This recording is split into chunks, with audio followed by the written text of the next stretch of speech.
Hey, this is Brittany from She Abundantly at sheabundantly.com. Oftentimes, when I have conversations with men, they are great conversations. They are conversations that are very open. They often talk a lot. I draw a lot of men to me, not well, some like what they see. Some enjoy the pleasant personality or the open or willingness to converse with them, right? But I honestly believe it's the light of Christ that shines through me and it draws men, right? And that's a beautiful thing.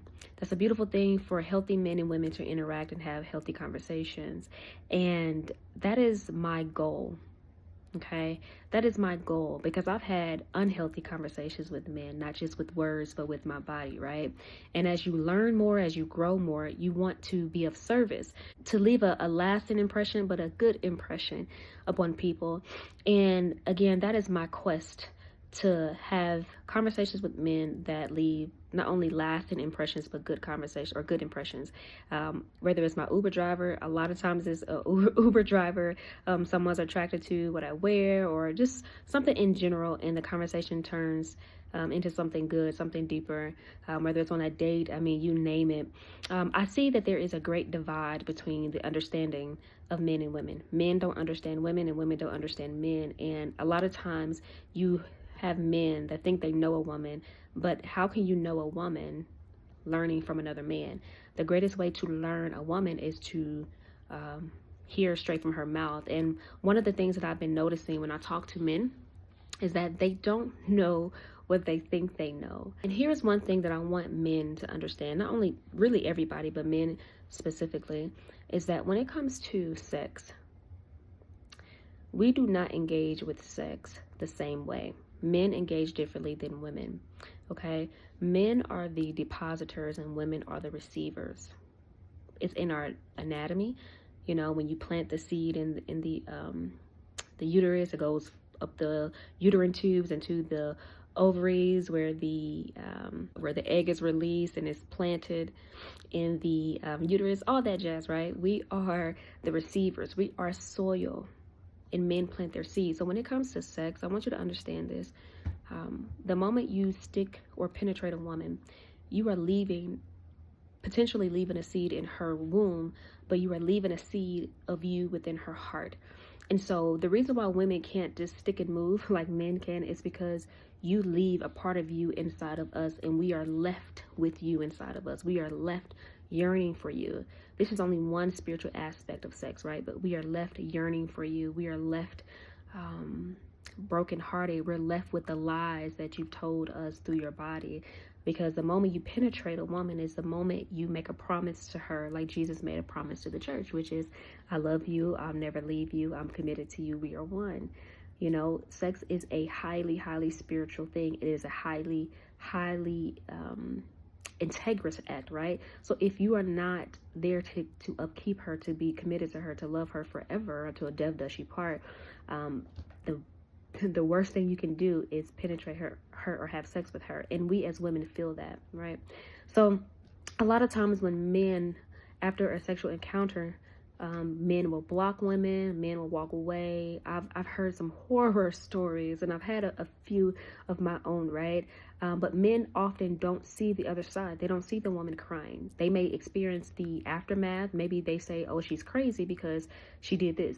She cussed me out, or she bust my windows or slashed my tires, but you don't understand why. You don't see what she's going through, because a lot of times women don't even have the words to express, you know, what she's saying. They don't have the words to explain what I'm saying right now, but she is left with the broken heartedness, or she's left with the lies that you told her.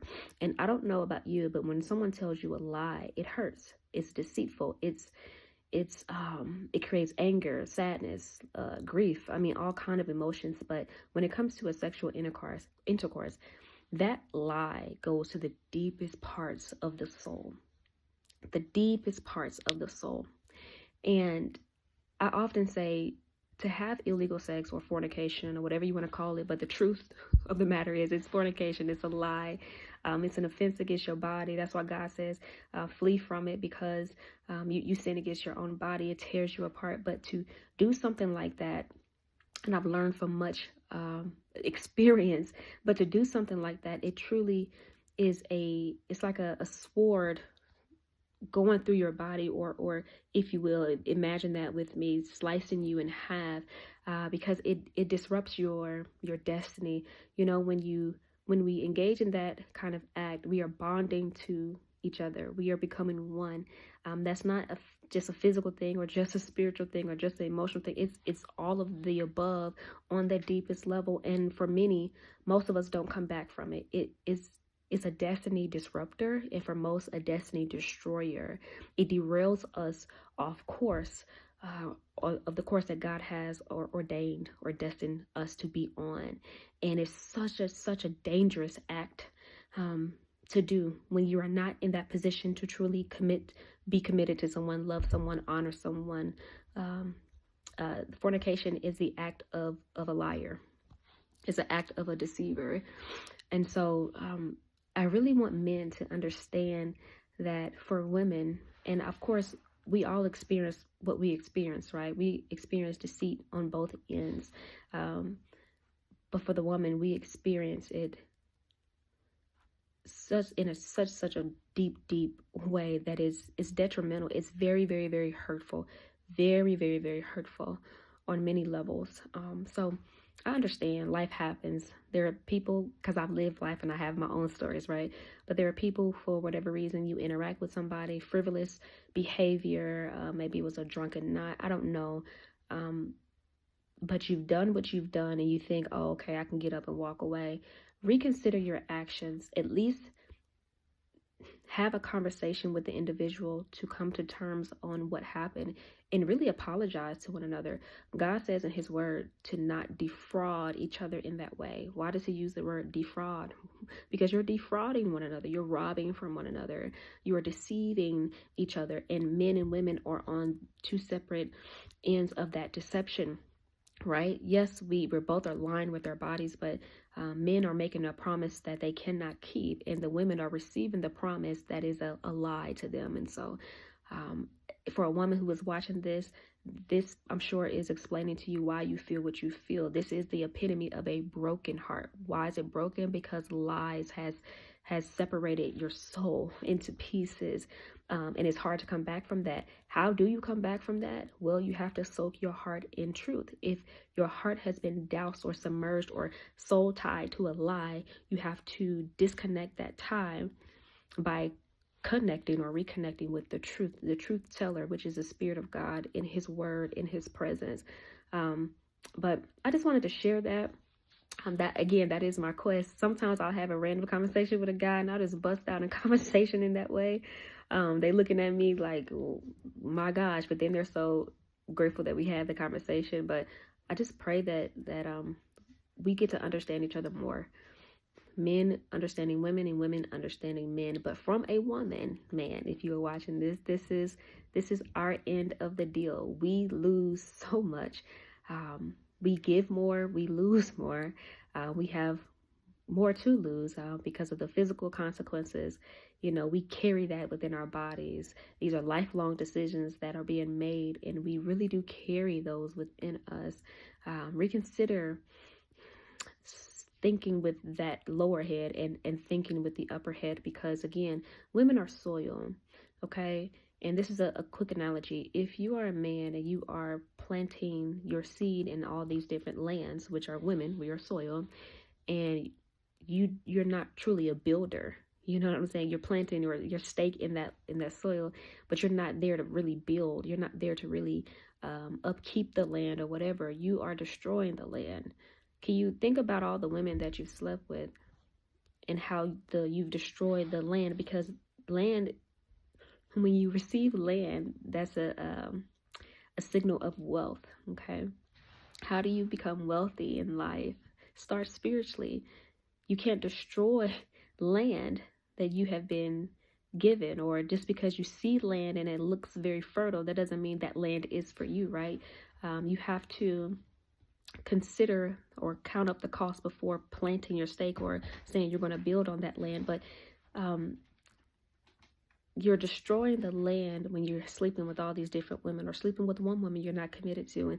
And when that land is no longer fertile, when that land can no longer produce, it's infertile land. It's a wasteland, right? And so many women have become wasteland, meaning these are the women that are called to raise children. They are raising children, but they don't have nutrients in their soil to give because it's been so broken. It's been so destroyed and lied to. And I'm not a farmer, but I can only imagine when your soil doesn't produce a harvest. It's like, what the heck? Like, you lose profit, you lose a harvest, you lose. Not only do the farmer loses, but the people who are supposed to be buying from the farmer loses, right? And so all this destroyed land, it is a loss. It's a loss. I want you to understand, man, young man, older man, when you are having sex with these women, you are destroying the land. You're destroying the land. Stop thinking about yourself in a selfish way and think about others, and people who need that land to plant their seeds and produce a harvest. We have to take care of the world.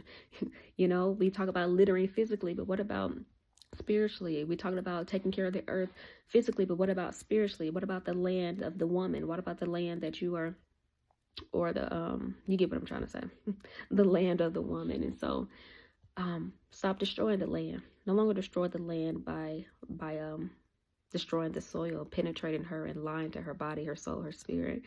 But if you want to be wealthy, consider land and buy it, and then build on it.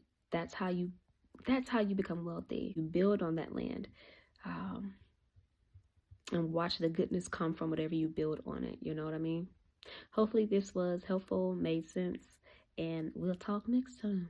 Peace.